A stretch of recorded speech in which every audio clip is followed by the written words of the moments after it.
So this is a 4-bedroom, 198 square meters. It's a 4-bedroom all-en-suite plus a study room, which can also be used as another bedroom. And it's built on a 50 by 100 plot. This area inaitwa Juja. This is Juja Tora. The upper floor is 96. The lower floor was 102. 102. Yeah.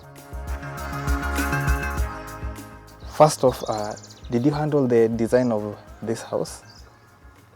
Yes, the final design we did, but the client had a different design before, which was around 240 square meters, and it was slightly above the budget that the client wanted to work with. Okay. So we did a redesign, of course, to work with the budget first, and also to make it a bit more appealing, if I may say. Yeah. Yeah. And what was the budget that you are working with the client? We were working with 7.4. Okay. So far we've gone up to 7.25 Apple. Yeah. But we will still go to slightly above 7.4. Yeah. As you can see, I wish we could do it when it's complete, but we have a few things to do. Yeah. Mostly on paintworks, and also we have lights and some bit of electrical works remaining. Okay. So those ones you will do before the client moves in or after they move in? Yes, we should be shopping for the lights the day after tomorrow. Okay. Yeah. All right. So we're in the middle of March, so I'm guessing the clients, they're looking to move in by the end of this month? By the end of this month, we'll also have started doing the boundary wall. Okay. But the house is complete. Everything is working in terms of plumbing, water. Only the electrical bit remains. Right. And an additional coat of the final coat for the interior paint. Okay. Yeah. When you came here for the first time, what kind of soil did you discover here? This, you can call this normal red soil, although it's not the deep red soil, because we have a base stone not so far from the surface. We dug about 2 feet in some places 2.5. So the ground is very solid, the soil is well drained. So I would say we did not have challenges with the foundation. Okay. Yeah. And does the particular area experience flooding? No. This area is well drained. When it rains, like it rained this morning, and you can tell the soil is already drying up quite nicely. So we don't have flooding in this. Okay. Now, for this particular project, what was the total percentage of the foundation cost relative to the total cost? About 15%. 15%. Yeah, just about 15%. Okay. Because usually as you raise the foundation, Yeah. the cost is usually slightly higher than it would be when you only have like one step at the front, Yeah. or maybe at the back. Okay. But it's not so much of a difference. A typical foundation will go for, say, 10 to 15% of the total cost. What materials did you use to build the walls for this house? So the client allowed us to try some interesting idea, and I'm very grateful she did that, because it actually worked. So initially we had planned for precast all the way, but we realized if we mix it up with machine cut for the external walling, Okay. we might be able to save some few coins on reinforcement. Yeah. Yeah. Reinforcement for the beams or the columns? Mostly on the columns. Okay. Yeah, like you find that if the structure, if the entire structure is the load is carried by the columns, Yeah. you'll need a higher level of reinforcement, rather than when you have machine cut supplementing some of that load bearing. Okay. So in simpler terms, you find that machine cut will carry some of the weight, so you don't have to load it all on the columns. Only the exterior wall is machine cut, 9-inch. Yeah. But all the partition walls are precast panels. Yeah. Yeah. Now, when you do that sort of hybrid structure, is there an advantage of cost savings to the client? Yeah, mostly on the reinforcement bit, because you find that if you were to carry the entire structure, as when it's precast all the walls, you must reinforce the external columns slightly higher than you would when you're using machine cut. Yeah. So you'll most likely switch from the D16 to D12 for the external columns. And that was the case for this project? Exactly, yes. Right. This usually applies to the clients who want to build suspended slabs like maisonettes, Yes, and not for bungalows? Not for bungalows. For bungalows, precast is okay all the way. Okay. Yeah. Right. Now, for the precast panels, how many did you use? We used 85 for the ground floor and the top floor. We bought 85 of them from Kingdom. And what's the height of this floor to ceiling? So for this particular one, we have the height of the panel is 2.5. Yeah. And then just above the panel, we have a beam, 300. All right. So the height, 2.8. 2.8. Right. Yeah. How long did it take to do the entire walling? We did the walling in around a week and some days, say around 10 days. Yeah. For the walling. But of course, that's the combined total for the walling, because you for such a structure, you'll do the ground floor first, then do the slab, and then you'll do the upper walling when the slab is set. Okay. Yeah. Now, in terms of percentage cost, how much does walling incur to the client? As a percentage of the total, first it depends with the design.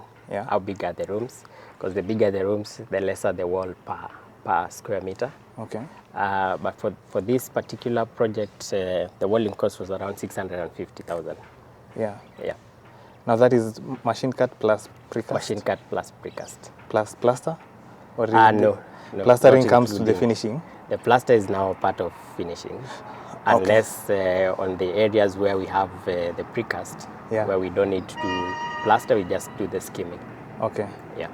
So that's like around, you say 10%? Yeah, just about 10%. About 10%. Yeah. When you look at it from the outside, it looks like this house has a flat roof. Yeah. Is that the case? Yeah, it looks like a flat roof. In fact, the initial design had a flat roof, but with cost considerations, we chose to do a hidden roof. Okay. So it's a hidden roof box profile. Oh, right. Yeah. Okay. And that saved the client some money? Of course it did. It did, because the slabs are more expensive than roofing. Yeah. And considering you'll have to do waterproofing if it's a roof slab. So when you go for a roof plus a ceiling, you save probably 50% of the cost that you would if you did it with a slab. The roofing bit for this house, what's the percentage cost? This one I may not have offered, but it's slightly less, way less than 10%. Okay. Yeah, between 5 and 10%. Mostly because of her decision to use a hidden roof. Because it's a hidden roof. Yeah. If it was a pitched roof, we would probably go to around 15%. All right. And if it were a slab? Around 20%, because slabs are very expensive. Yeah. Like slabs are the most expensive items you'll find on this house, both the ground floor slab and the suspended slab. Yeah. Those will be the most expensive items in the house. Now, talking about the suspended slab, did you use the conventional method, or did you use beam and block technology or precast panels for the slab? Oh, for this one we did the conventional method. Okay. Yeah. Just the pouring concrete and reinforcement bars. Formwork, then you do the reinforcement, then you pour concrete. Right. Yes. And the percentage of the percentage cost for that was? For the entire slab? Yeah. And relative to the total cost of the house? The total cost. Okay, I can tell that the slab was around 400,000, all inclusive, formwork, labor, and everything. Yeah. 400 to 420. So it's a percentage of the total. How much would that be? I'll do the math and showcase around it there. 5%, but Yeah. including the ground floor and the upper floor, that's around very close to $1 million. Okay. Yeah. Yeah. So when you add all the structure elements, what's the total cost before you entered finishing? For the structure only, Yeah. say around 3.5. Okay. Maybe we can provide a detailed breakdown of the entire. I'll be able to give that to you. Okay. Yeah. It's always good to start with what the client wants, and then we can maybe advise on how to make it pop. But of course, the color scheme came from the client. Okay. So what we did is where to put what color.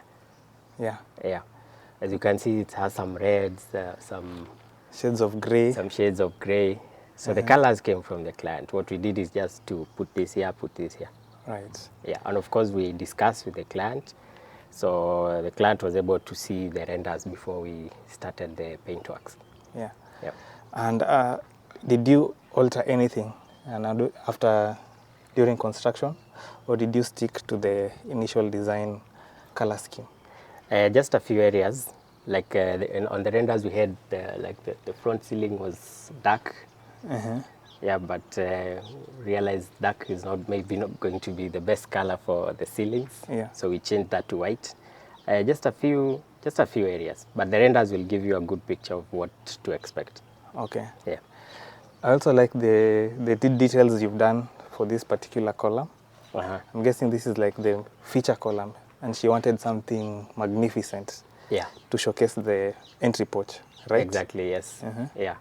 Yeah, this was part of the discussions we had during design, like to have a feature that, is welcoming, not just walls. That stands out. Yeah, I don't know, what do you think? Yeah, I like the It has one detailing. more coat to go, actually. Okay. What we've done is the skimming bit and sanding. So there's one more coat to make it as white as it can get. Yeah. Yeah. I like it. And also I like the openness of the entry porch. You can approach this entry porch from your side and also from the front. So, and it's very big, it's expansive. So you achieved this step right from the foundation. The foundation will actually have multiple walls when you are doing multiple steps. Okay. Like almost under every step you'll find there is a foundation wall. Oh. Yeah, that's the safest way to do it. Yeah. And for this number of steps becomes also maybe a beautifying element for houses that are a bit squeezed. Yeah. Yeah. Nice. Gives it that massive feeling. This house opens up to the front, so here we'll have like a small garden and parking space, right? Parking with some green area. Yeah. And maybe a gazebo at the corner. Yeah, once she encloses the fence. Yes, yes. Yeah. So I guess we can head inside and have a look at the house. Sure. And the finishing that she has done. Sawa. But before we go inside, you can see that we have this beautiful CNC door. Yeah. Where did you get this design from? This actually was an idea from the client. Okay. But of course we did the CNC and the fabrication. Yeah. As you can see, it will have a different tone inside, behind the CNC. Oh, yeah. Yeah, right now it's just the undercut, but it will have a different tone, which is not so far from this. Black. For that, it's a bit lighter. So then we have the pattern visible visually. Okay. Yeah, but we did the fabrication. Right. The client just sent us a photo. What's the first room that greets us? So in our initial design, we had this just as a lobby. Okay. But since we were trying to figure out how to maximize on use of space, we chose to have the dining area here. So which, depending on the lifestyle at the moment the client is using it, can choose to have a sitting area, a mini area, like a lobby-ish with some couches, or have the dining area here. Yeah. That's where we have the ocean basin there. Okay. It was supposed to be 240. But again, you know, when you start a construction project, you definitely want to finish it. Yes. Not to have the big house that you wanted and not have it completed within the time that you wanted to complete it. Yeah. So the edits were very crucial to making sure that the budget that is available goes all the way to finishes. Okay. Yeah. It makes sense. So that the house is in line with her budget. Yeah, because you can find that there's some people who want large houses, but it exceeds their budget. Yeah. You know? Or it will push you to a corner that you don't want to be in. Each square meter adds cost. It does, it does. Yeah. Yeah, it was not so much of a change since for 240 square meters, we only had to do away with like 20 per floor. Yeah. Which did not make so much of a difference. Sometimes you find when the house is bigger, you'll have areas like corridors that don't really add much value to the space. Yeah. So one of the first things we do is get rid of the corridors. Okay. Yeah. This is the lounge area. With 3 windows. Yeah, 3 windows, and it's just connected to the dining area. We'll have the TV area here. Yeah. As you can see, we are yet to do the fittings for the lights. Yeah. And there's still one more coat to go. Okay. So that's it. Just a simple It's a finish. simple open plan living room and, Yes. and dining. Yeah. What do you think of the size? I wouldn't say it's very big, and it's also not very small. It works for the design of this house. That's what I would say. Okay. And since both you and the client worked backwards to fit the square meters with the budget, I think it works for her. It does. It does. Yeah. Also like the black and white theme. When you do the final coat, will it be brilliant white? Yeah, it's silk. Okay. It's just white silk. White silk. Yeah. So it will be purely a white house kind of theme. Exactly. Yes, it's black and white. Yeah. It's black and white on the ground floor. On the upper floor, you'll find some tones of gray, but it doesn't go so far from black and white. Okay. Yeah. So in terms of size, I find it to be adequate. Yeah. So if you go this way. Oh yes. So straight from the door, first you'll find the staircase which goes to the upper floor. Yeah. And right here, at the back of the TV wall, we have the guest water closet. Okay. Or sometimes we'll call it the common bathroom. The common bathroom, yes. Usually it doesn't have a shower, but we chose to have a shower. Okay. Because it's just easy to do a shower when you already have the space. Yes. And a wash and basin. Okay. And on this side we have the guest bedroom, which is our first bedroom. Nice. And its own suite. Yes. Actually thought that that common bathroom would serve for this bedroom. Okay. So discovering it has an ensuite. Yeah, it does. Okay. Since you keep your guests comfortable. Yes. Or whoever is using it. Okay.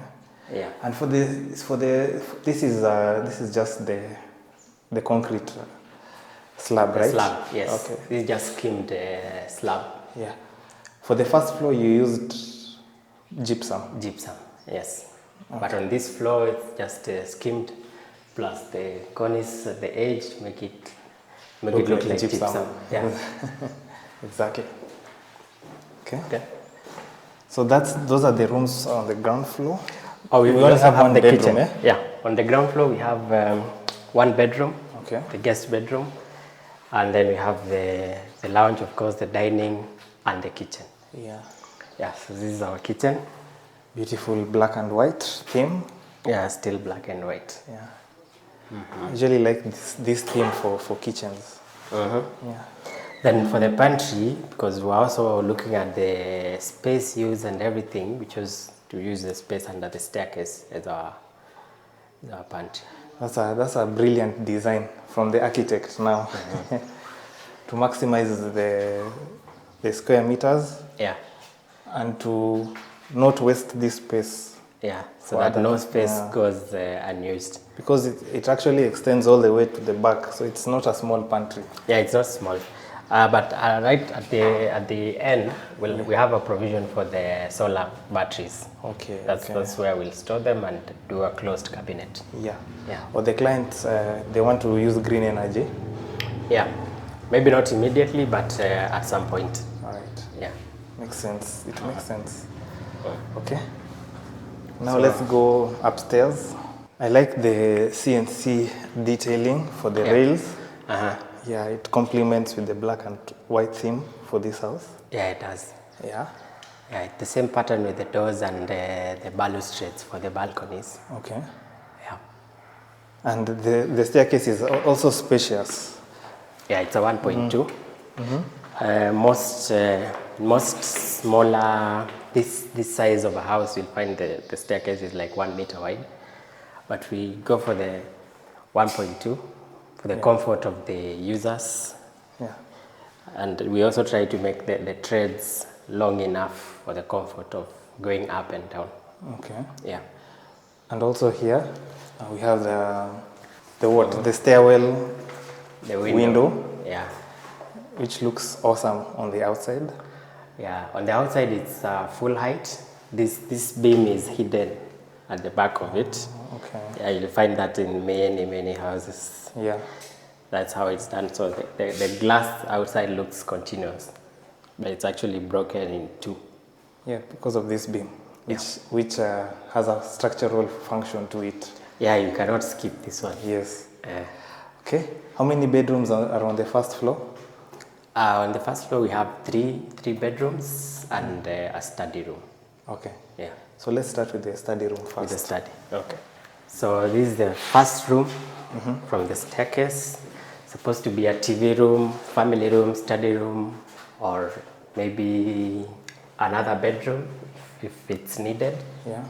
Comes with, of course, the power fixtures, and it also has a balcony. Yeah. on Which this is side. which is so cool to have. You can decide to if it will be a study, you can decide to read a book here.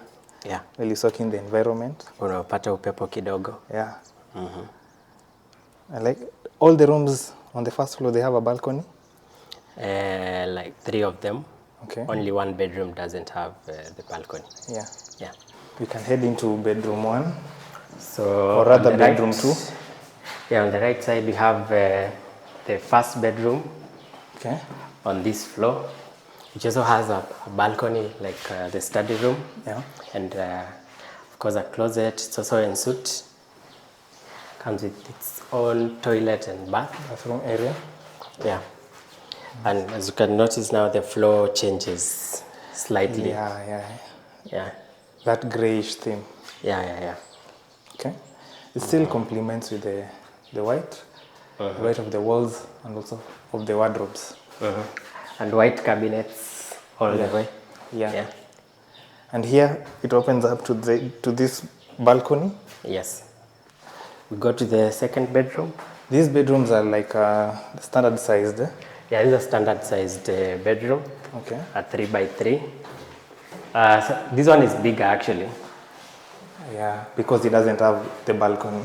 Yeah, because it doesn't have that balcony space. Okay. So this is about, I think it's a 3 by 4. Minus, not including the washroom. Washroom, the ensuite washroom now. Yeah. Okay. It also has a bigger closet for the possibility of it being a shared bedroom. Yeah. Yeah. We have space for like 2 beds here. Yeah, this one can fit 2 beds comfortably. Okay. Yeah. Then finally we can see the master bedroom. Yes. So on this side is the master. The master bedroom is The largest of all. the largest of all. Not the biggest of bedrooms, but it's a good size for a master. Yeah. I also like how we have a bigger wardrobe space. Yes, yes. Because This it's one also has- recessed. Yeah, But it's recessed into the wall. Yeah. So instead of having this space cut off from the master bedroom, Yeah. we chose to recess it towards the study room, so we can have some additional space for the master. Yeah. Yeah. You can have more functional space. More functional space, yes. Okay. And here to my right we have the ensuite bathroom, Yes. which has that separation. We have the shower area Yeah. and the pedestal sink here. Yeah. Okay. And so this house, I've seen that you've incorporated these narrow design-like windows. Yeah. Yeah. Which is not like it's not like a full window, like a slit window. Exactly. Just added more light, I guess. Yeah, yeah, to add more light and also to improve the facade on the outside. But mainly it's for the light and ventilation. Okay. Because when you have maybe the window on one side, you might not utilize the vents very well. Yeah. You need that cross ventilation from this window to that window. Exactly. Yeah. And finally, we can have a look at the master bedroom's Yeah. balcony. Yeah, yeah, yeah. Since we did not have a roof, a flat roof area as desired, Yeah. we decided to make the master balcony bigger, much bigger, and for obvious reasons, to hang out outside. Yeah. Yeah. So Okay. this balcony is much bigger than the others. Yeah. Right, so that concludes the tour of the house. Yep. We mentioned that the structure cost roughly 3.5 million shillings. So Yeah. that means the finishing component now for the house was about 3.8, 3.9 M. Usually it's almost like 50-50 for the Okay. structure, for the finish. Yeah. Yeah. And this house, you would say it's a standard finishes? Yeah, this is a standard finish. Okay. Yeah, it's not basic or high end. Yeah. Yeah. I'd like to thank the client. We thank you for letting us into your home and for giving us the chance to appreciate its beauty. We thank you for watching this video, and we shall see you in the next one.